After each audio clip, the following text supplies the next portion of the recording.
the essence of the Buddhas of the three times, the pervasive lords of all families, I prostrate to you with great devotion and go for refuge. Please think of me and care for me with great compassion. You are equal to the Guru, to the Buddhas in qualities, but superior in kindness.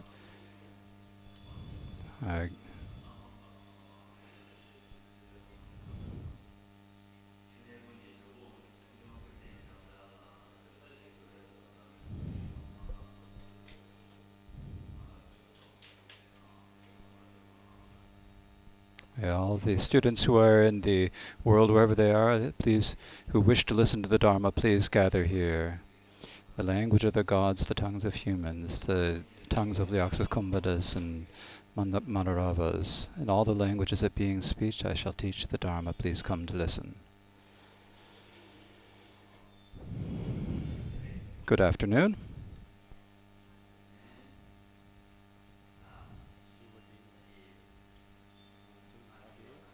As I explained in the morning,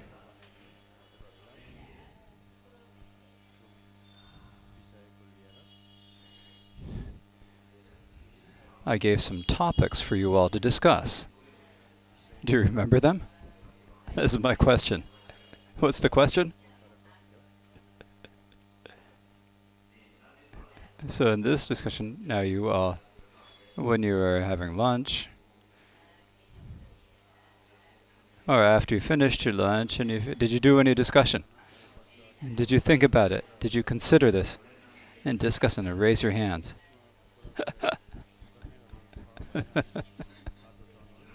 Not many.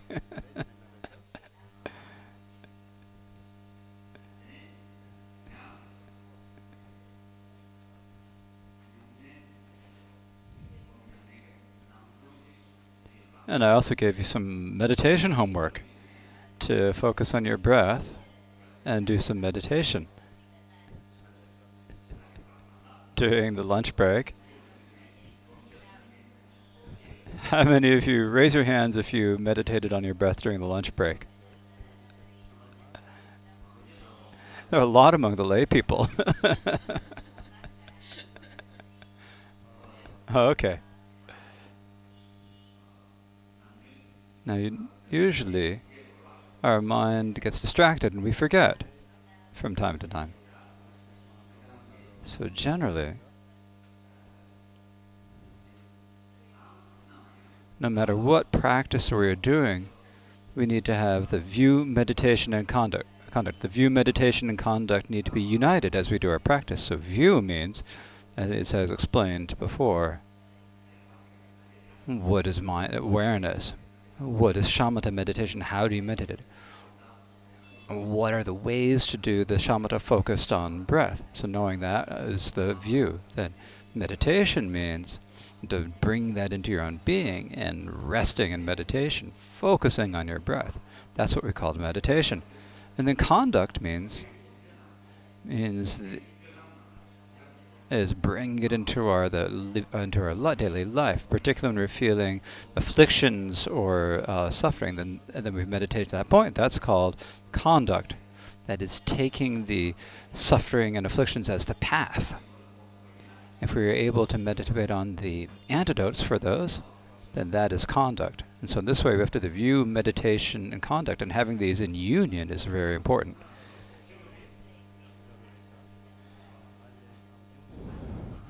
So during so in the midday we have the time for meditation and conduct, and this evening we have time. So during that time, please do this, and don't forget. And I'll take a quiz tomorrow. Now, if you do the practice and if you do the conversation now, it's really important. The discussion now.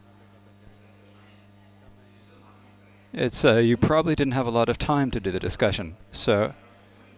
So now if we do a little bit of discussion again now, the topic, do you know the topic, right? Or do I need to tell you again? The topic is, what the question is what is the essence of meditation? It's awareness, right? And when we talk about awareness, what do we mean? It means knowing. Knowing and understanding, right?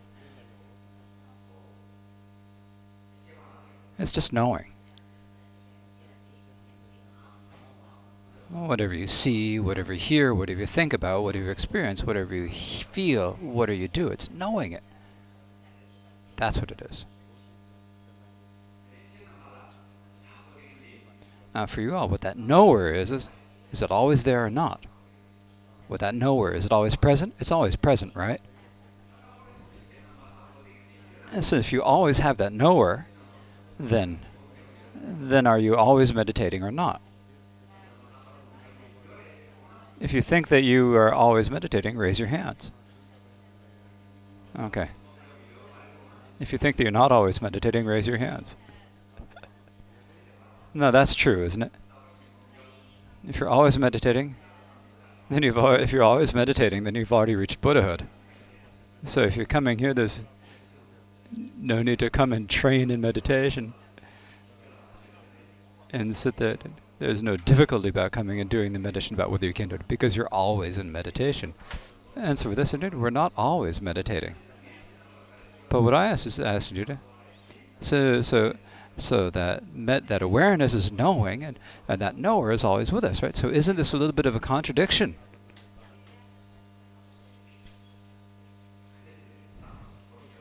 So why is it that we aren't always meditating? We always have that knower, but we don't. It's there, but aren't always meditating. So please do some discussion about that for 5 minutes.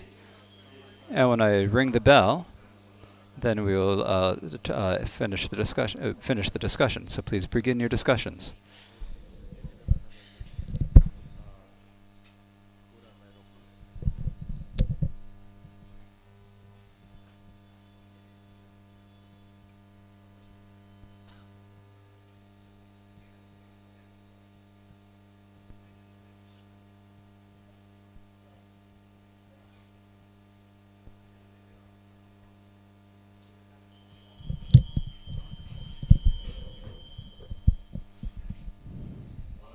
Okay, now, just as in the morning,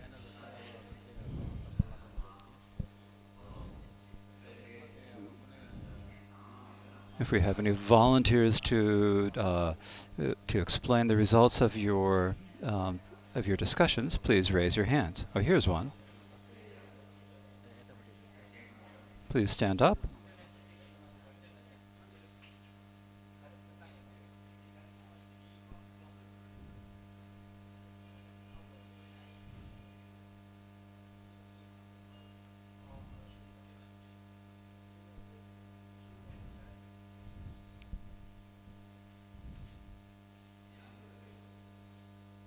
So what is the number of that?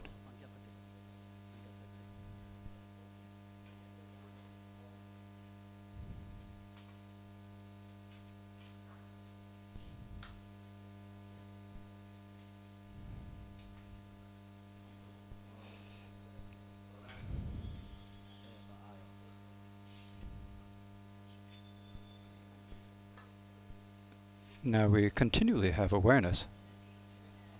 The reason why we're not doing that, since the essence of meditation, we need to have awareness.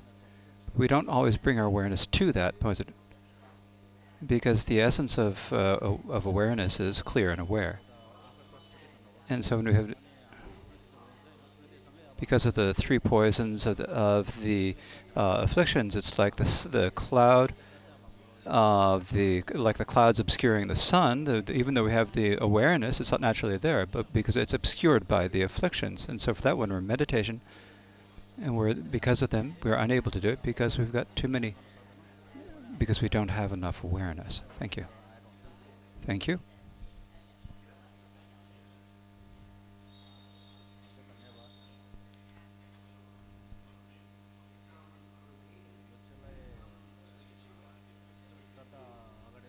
Thank you, Rinpoche, for giving us this opportunity. The question is that we always have awareness, but it's always there. But why then does it not become always meditation? And the reason that it doesn't always become meditation and to give my own opinion, it does not become meditation because generally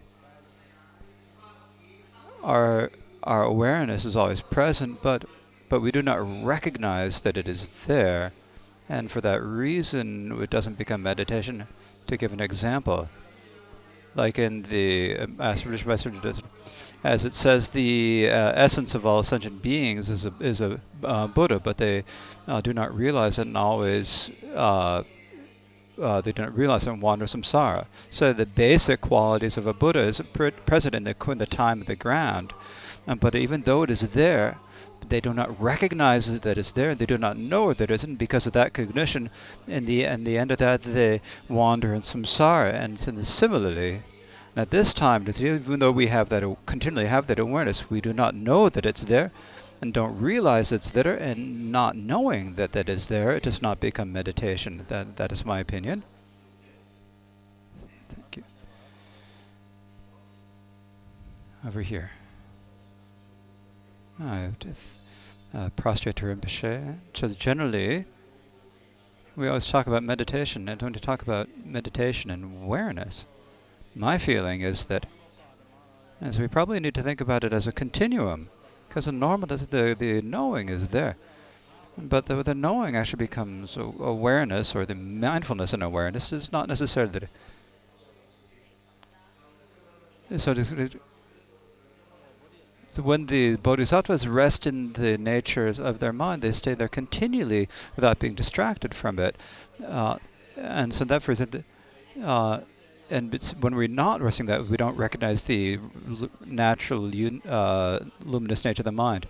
So we need to sustain the continuum of the luminosity of mind in order to become meditation. Thank you very much for giving the opportunity. My thought is that as we get to the discussion, that the main point is that the knowing it needs to stay one-pointedly on the focus.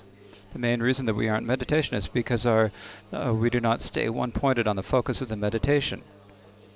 Like sometimes when we're eating, we don't. And when we're going, there is awareness there, of course, but because we get distracted at the time, it doesn't become meditation.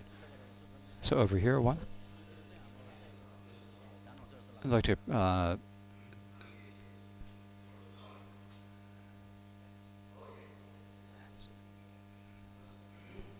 So my question, or my thought, is that it's normally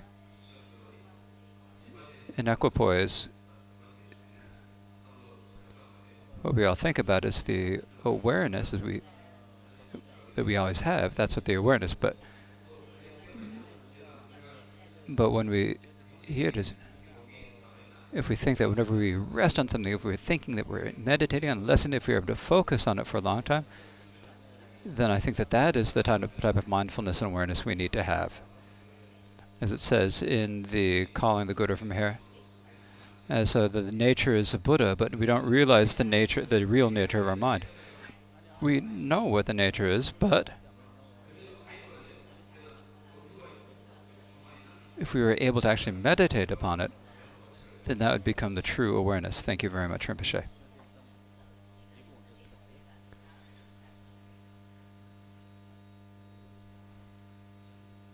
I'd like to prostrate to Rinpoche and say whether it becomes meditation or not. I think it's probably the way that we're sustaining the meditation.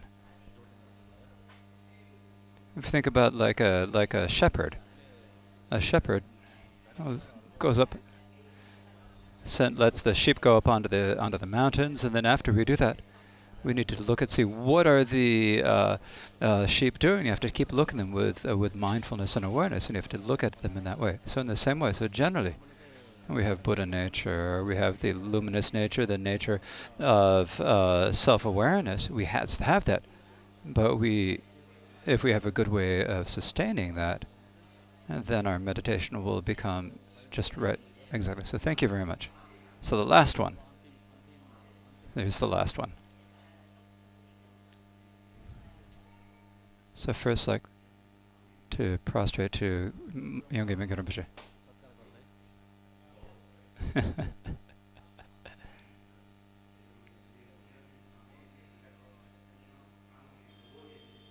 The essence of meditation is awareness, but the awareness says that's just merely knowing, as Rinpoche said, but that knowing is always there. However, but the reason why it doesn't become meditation is this is the question, right? With my Dharma friends, we were discussing this, and there is the awareness, but it doesn't become meditation. The reason is, even with the meditation, the awareness of meditation, we need to listen. We need to rest in it continually without altering it. But normally, there's the awareness that's in our mind. It's not something that we stop, or that we leave unmodified. It's not that.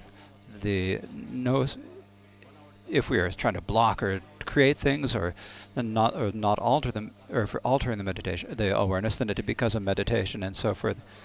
I think to ask Rinpoche a question in the morning, during the direction Rinpoche, in the morning discussion, Rinpoche said that. So Rinpoche said at that time that there's also meditation, or that there's also awareness. We talk about 5 times when they're 5 times when they're not mind, such as deep sleep, fainting, and so forth. So at that point, how is there awareness at that time? Does that mean, do we talk about the coarse awareness, or are we talking about a subtle form of awareness? Because there has to be. I think. So which is it? Is the meditation the coarse awareness or the subtle awareness? If it's the coarse awareness so the question is about whether during the 5 periods when there are no mind, are we talking about the mind that it is the subtle mind that is present at all times? If we talk about as we talk about on the alaya or the Buddha nature, that's at any time.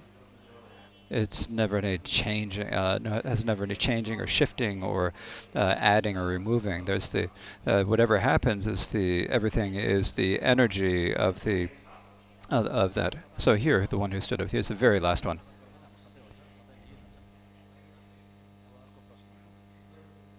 Generally, the meditation that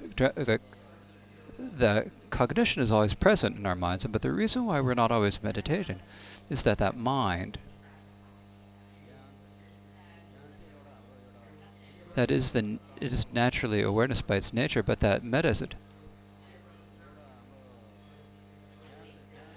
But I think that there's a little difference just between mind and the nature. And it doesn't with the mind, it can be either valid or invalid, and we've talked about if it's a valid type of.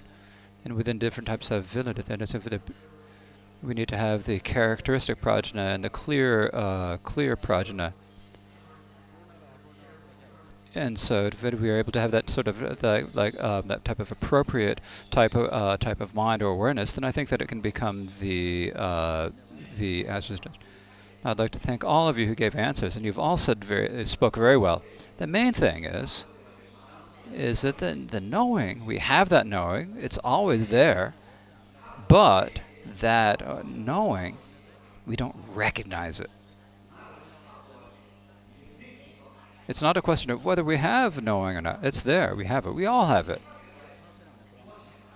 The distinction is whether we recognize it or not. So for us, our minds, the clear awareness of mind is always there.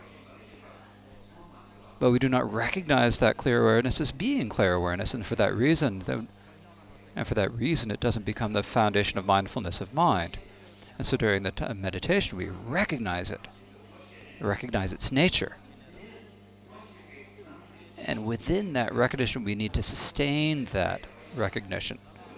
Like when we were doing the meditation on breath, when we are breathing in, we need to know that we're breathing in. So when we're breathing out, we need to know that we're breathing out. And then that way we train in the strength of meditation. And so the many different things, there's a meditation and prajna are all combined. And as we increase the strength of it, as we do this, then as we get the true nature of the object becomes clearer and clearer, and we see it. And the same way, as our mind becomes more workable, and we'll be able to have more control of our mind to be able to rest it where we want to. And in this way we come to the pliability and so forth of our minds. So it's not a question of whether we have it or not. It's a question of whether we recognize it or not, to give it the experience. I also gave this experience last time. What is this? What is it? It's a watch, right? What is the primary quality of a watch? Time. It tells you time, right? If you have the best watch in the world, what is it? What is the best watch in the world these days? Rolex. Probably. I don't know really, but it's got gold and diamonds, and it's like a big golden Rolex. If you have one of these, and you put it on your wrist, right? And now the difficulty is that you don't recognize that it's a watch. You think to yourself, you think that it's like some sort of a bracelet. It's like a bracelet. You think that's what you think. But in the world, but the best watch is that. That's that brand of the best watch, but you don't recognize that it's a watch. That watch, can that watch tell you the time? If you don't recognize it, you can't. Even if you have the best watch in the world, it can't tell you the time. So for that reason, as it says in the Sublime Continuum by Maitreya, there are 9 examples or analogies given for Buddha nature, right? There's the precious jewel, this jewel underneath a poor person's house. If you don't recognize it as a precious treasure, then that person spends their entire life in poverty. And this is a story about that in the past in Mumbai. There are these poor people in the place where they lived, and that's the place there spent their entire life being really poor. In just a house, it was a half-destroyed house. They lived in that, and they weren't able to send their children to school. And then in the end, they sold the land in order to be able to send that. And after they sold that, sent the kids to school. This is a land where there are many houses built. And that bought that piece of land. A company bought that land and built it, and had made plans to make a 9 or 10-story building. And they groaned, and when they to dig in the ground, and when they dug under there,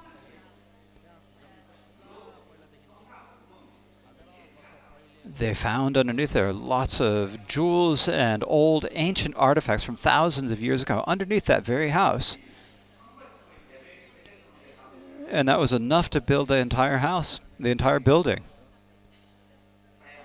It was millions of American dollars worth of treasure that was buried under the ground. And these poor people here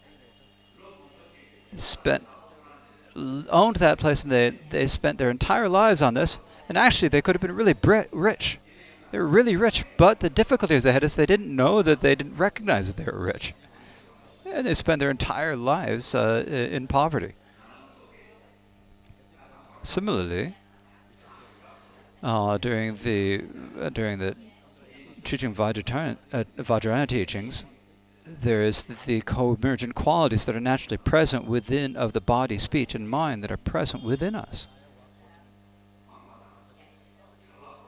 We have all the different qualities, the innate qualities of abandonment and realization that are present within us, but we don't know that. That is ignorance.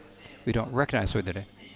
As it says, all sentient beings are Buddhas themselves, but they are hidden by adventitious stains. So sentient beings are sentient beings, but they don't recognize it, and that is ignorance. And because of that ignorance, then they accumulate accumulate a lot of karma and afflictions, and that hides their own nature. So when we begin meditation from shamatha and onwards, then the main thing is that we need to it is important for us to have it, to imbue it with this practice of the foundation of mindfulness of mind, and to recognize that if we, in order to in order to practice and to sustain it, we can focus on the breath or the body, feeling, mind, or dharma, and know it and recognize if we maintain that and if we continue sustain that, then that perfects the practice of the foundations of mindfulness. Now, the object when we do that practice, no matter what it is, it's okay. A good object, a bad object, neutral, and pleasant, unpleasant, no matter what you focus on is okay. But the main point, if you sustain that nature, then no matter what happens, you don't need to stop or you don't need to block or do anything or create anything. You don't need to make any effort. You don't need to make effort. You don't need to block or eliminate something. You don't need to do that.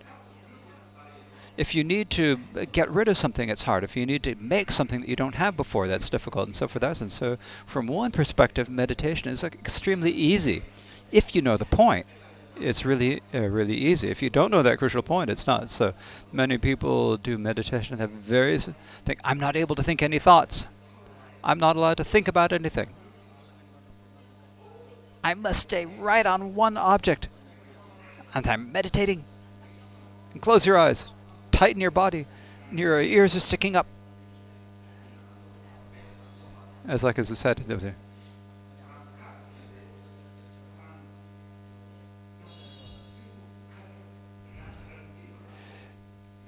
so it's like a crocodile that is holding all the water in its face and choking itself on it. And so if we do that, that becomes what we call mistaken meditation.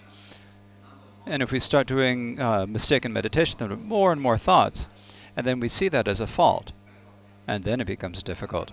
So right now, the main thing, when we're meditating on mindfulness as the basis, then we don't need to block or do anything. And so we were able to be liberated from ourselves, peaceful within ourselves. So now I'm going to ask you all a question. If I don't give you quizzes, it's not okay, right? I have to give you quizzes. So another quiz. This is an easy quiz.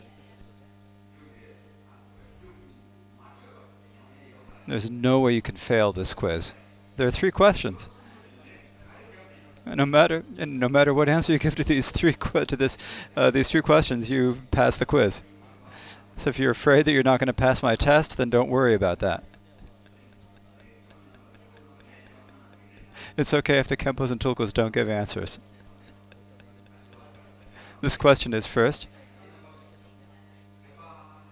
I'm going to think about awareness. How many of you recognize what it is? Raise your hands. The second question is, if you still think to yourself, I really haven't recognized it yet, raise your hands. The third question is, now what is it like? Maybe I've recognized it, maybe I haven't. It's kind of complicated. If you get a little confused, think about it. I don't really know, so I'm not sure if it is. So raise your hands. Okay. Now we've finished those 3 questions. There's 3 questions, right? So did you pass the test or not? You passed. You've all passed. You're all really clever. Really experienced. You're all really learned. So you're all passed. Thank you.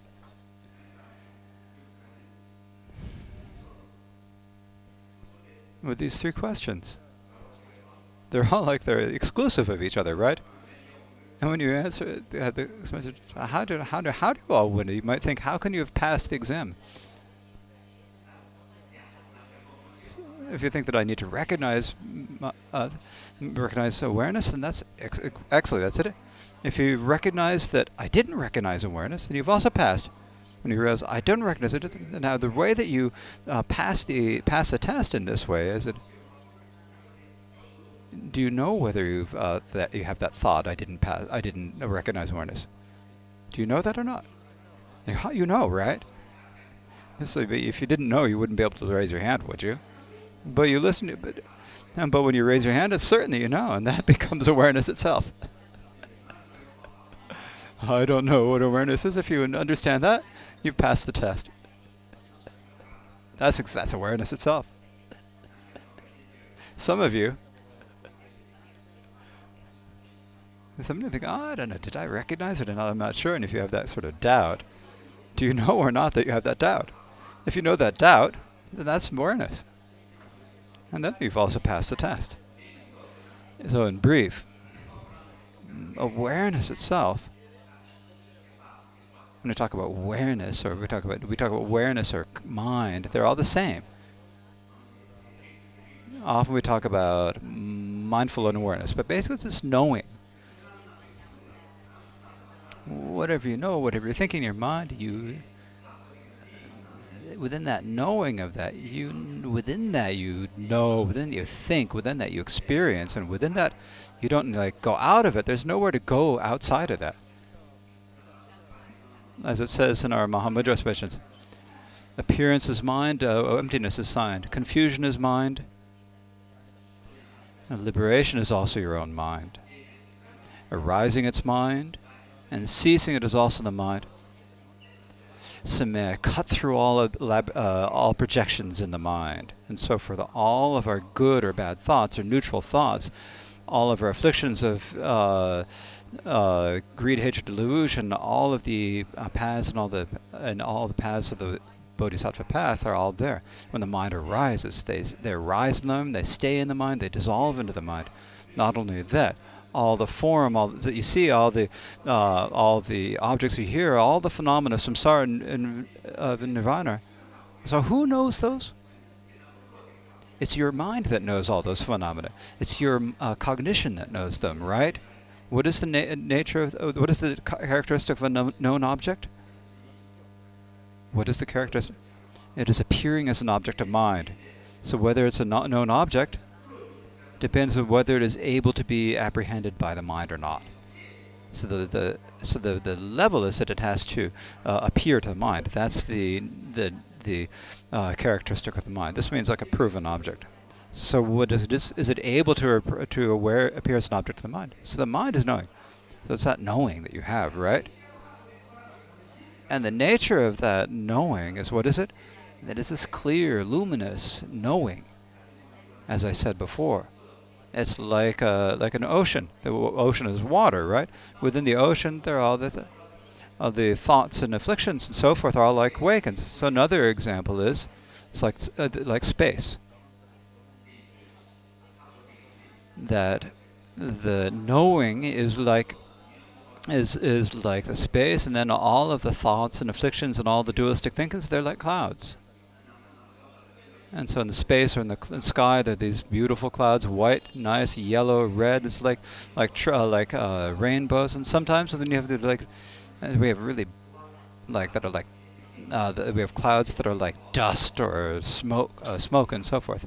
And then when you have like lightning and thunder and stuff, we have the raging rains and so forth. But no matter what happens, can they change the nature of space at all? They can't. When you have really hurricane force winds, they do not make the sky worse. And the sun shining without any clouds, being really bright blue, does not make the sky any better at all. So no matter whatever appears in the expanse of the sky, all the clouds and so forth, all the mist and so forth, all arise from the sky and they dissolve back into the sky, as Milarepa said. Everything is the manifestation of the sky. And so in the same way, if we know that mind that everything knows and aware, all these things arise, they arise from us, they stay in us, and they dissolve back into us. And so that knower, we need to recognize it. And we say meditation means making a habit. It's not meditating, it's making a habit.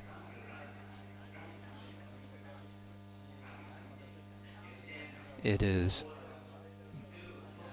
recognizing the quality, the nature of your mind and getting used to that and meditating on that. So for that reason,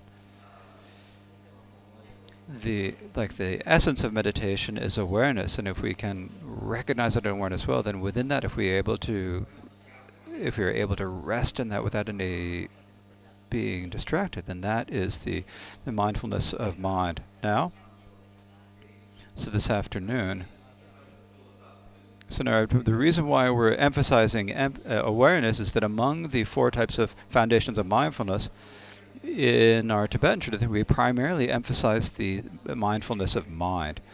Now, some foundation vehicles, some Theravada primarily focus on mindful of feelings. Some emphasize mindfulness of body. Some emphasize mindfulness of mind. But since we primarily have to have everything imbued with that mindfulness of mind, and so we need to know what mind is, we need to recognize the qualities of the mind, and then to be able to sustain the continuum of that without distraction. And that mindfulness and that true nature of the mind, when we see that true nature of the mind, then it becomes awareness. Insight. And so when I said we talk about focusing on breath, and that nature of that is, we look at the nature of being impermanence. And so what does that nature mean? It means that it's changing. It's like every instant, in every instant it's changing. The external, the wind is coming in from outside, comes in through our nostrils, through our breaths. It's sort of like a water flowing into a channel. It goes down through our throat, down into our chest, and then when we breathe it out, then they're like the stale air. In just a moment, it becomes a stale air, and then then it goes out through our throat and out through our mouth or nostrils and just dissolves outside, and it changes from moment to moment, right?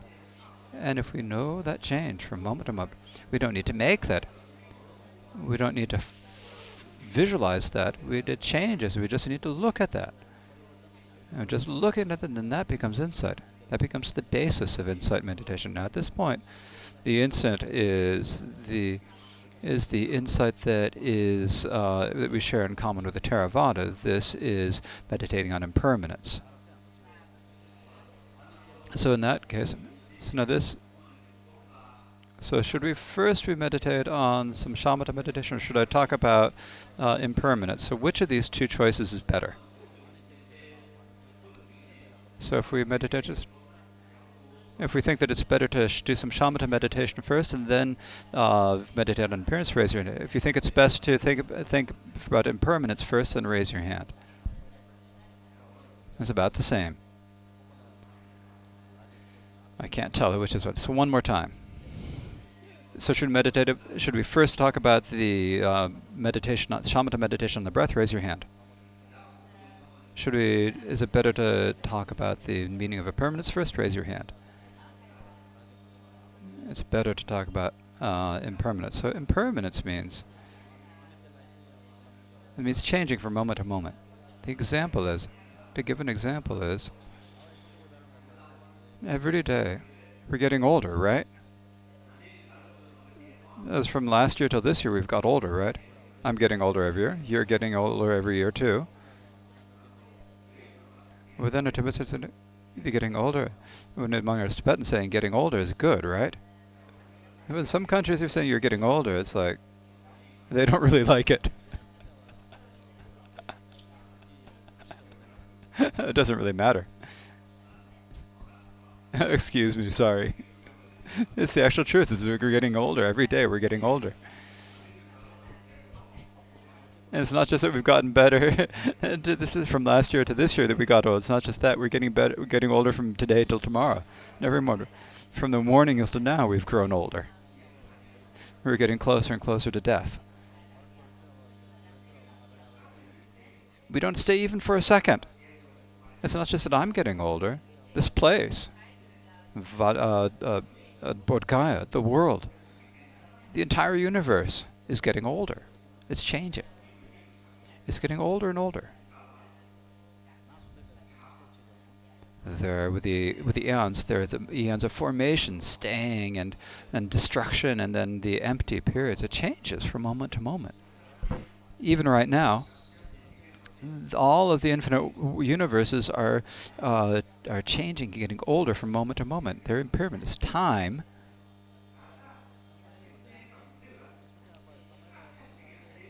time does not stay second for even a second in this moment. It's like the flow of water. It's always changing.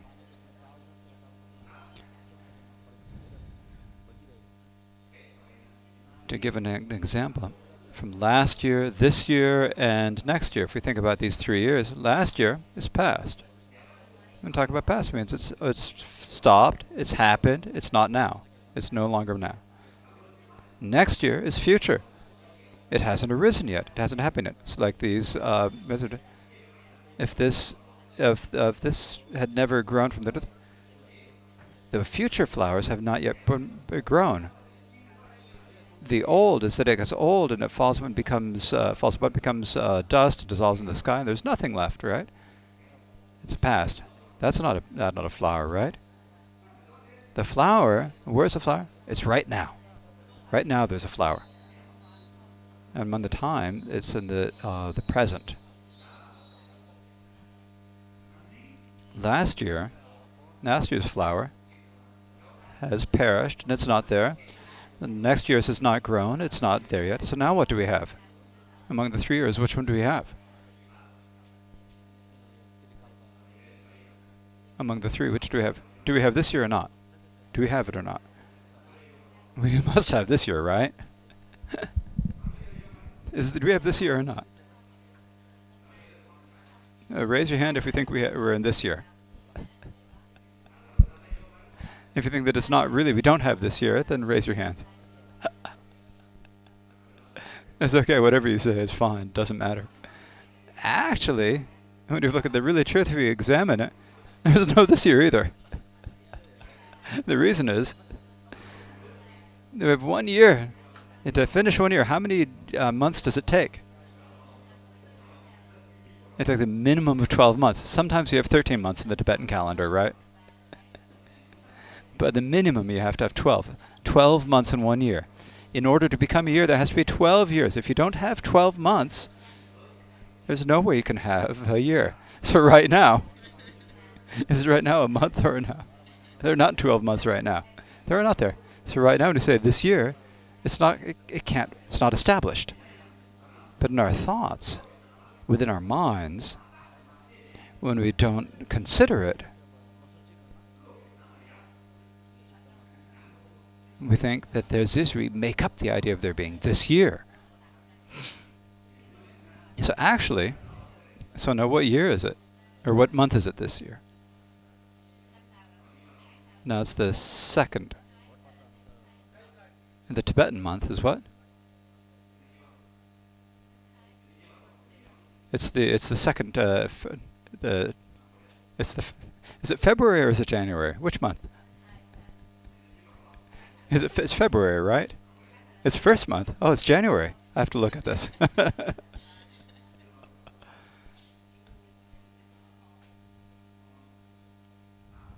Oh. That's the 28th day of the first month, 20th of January, right? So it's still January. It's just January. So those 11 of the months, they don't exist. But in our minds, we grasp at them. We think this year. I think this one is a whole thing. To give an example, in the sky, there's a bird in the sky.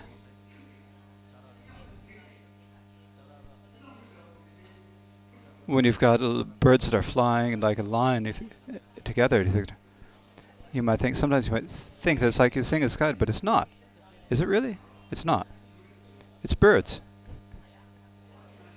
And similarly, in our minds, we have a few past months and a few future months, and we put them together all as one, and we give it the name as this year. In the actual, there's no 12 years. So the mind is just made up. It's just a projection of the mind. It doesn't really exist. So what do we have now? What month is it now? Is it the first month, or is it January or not? If you think that it's January, that's the first month, raise your hand. There are fewer and fewer people raising their hands. If you think that there's no January, raise your hand. There's no January, eh? Most people have decided so what?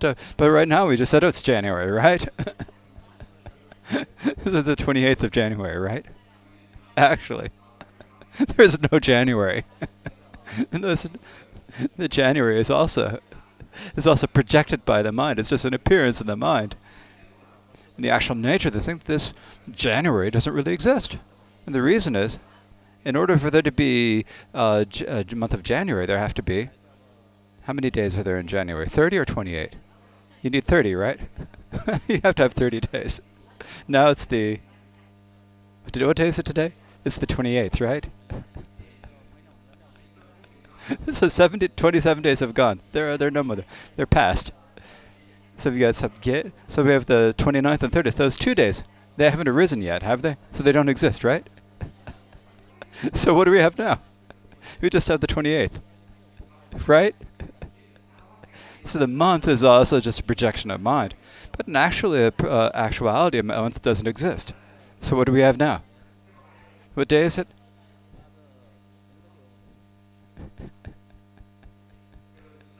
It's the 28th, right? Is it or not?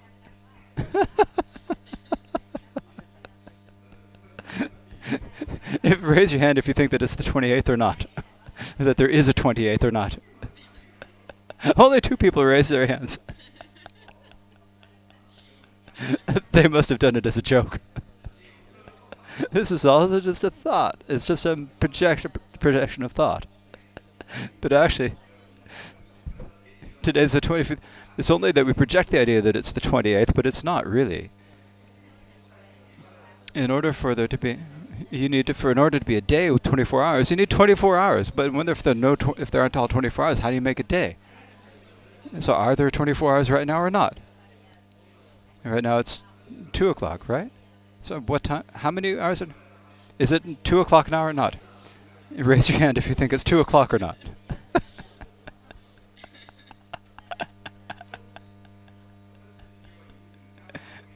No one dared to raise their hand to say that it's 2 o'clock. Actuality, 2 o'clock doesn't exist either.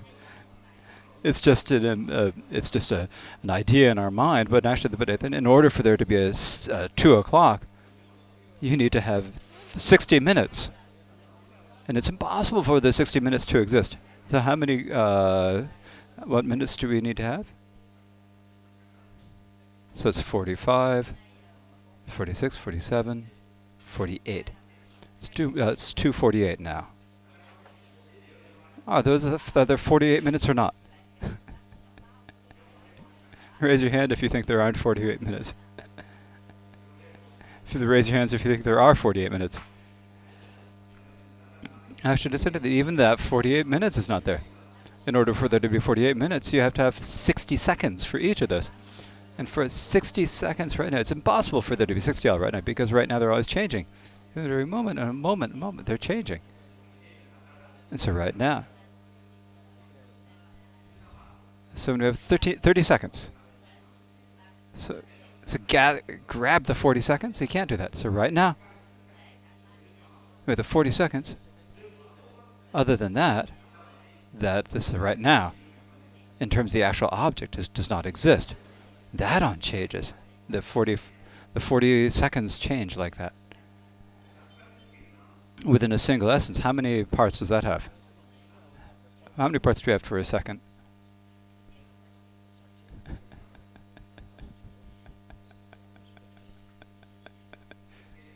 In one second, how many parts does it have? Does it 64? There are 64 parts to a second, right? So within here we have, if it's 64, if we put 64 pages together, here there are only 24. If you take a long nail and hit it with a hammer and put it through, then in 1 second, it would go through all 64 of this. And in order to pierce the 64 seconds, does it take time or not? As you go through the 64 seconds, you can't do it all at once. The nail can't do that. First it goes through the 1, and then it goes to the second. When it gets to the second, then that first one, then it's already finished piercing the second. And when it's and the piercing of the third has not yet begun. So right now, the actual present, that second meditation, is not even is just one part of 1/64th part of that second. And so when we talk about the Theravada tradition, the partless or the indivisible instant. And if that can even be brought down into smaller and smaller parts. No, in the Sarvastivada tradition, they just leave it there. They just think that there wouldn't be any way to have time. So they say that there have to be indivisible atoms and indivisible moments, and they leave those alone. And they say that they're ultimate truth. And so everything else, the years and months and days and so forth, are not actually true. They are what we call relative truth. And so right now, if we now are going to focus on the breath as we meditate, and in every moment that breath is changing, and know that, being aware of that breath, of that change in the breath. So first sit up straight. Close your eyes.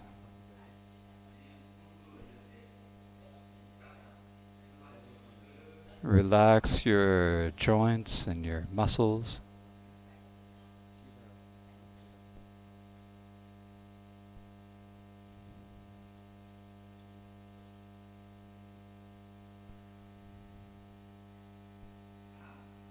Now direct your attention towards your breath. And as you breathe in and breathe out, and direct your attention towards the momentary changes of the breath as you breathe in and out.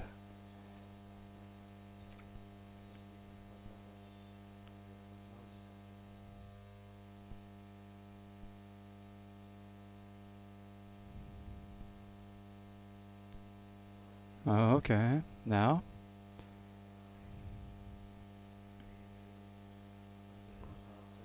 please leave this is the end of our session for this afternoon, and now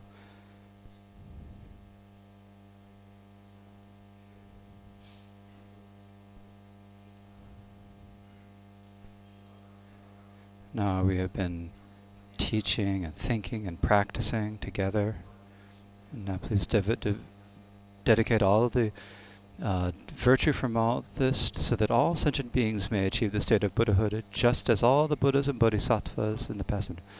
So recite the text, the great Manjushri knows things as they are.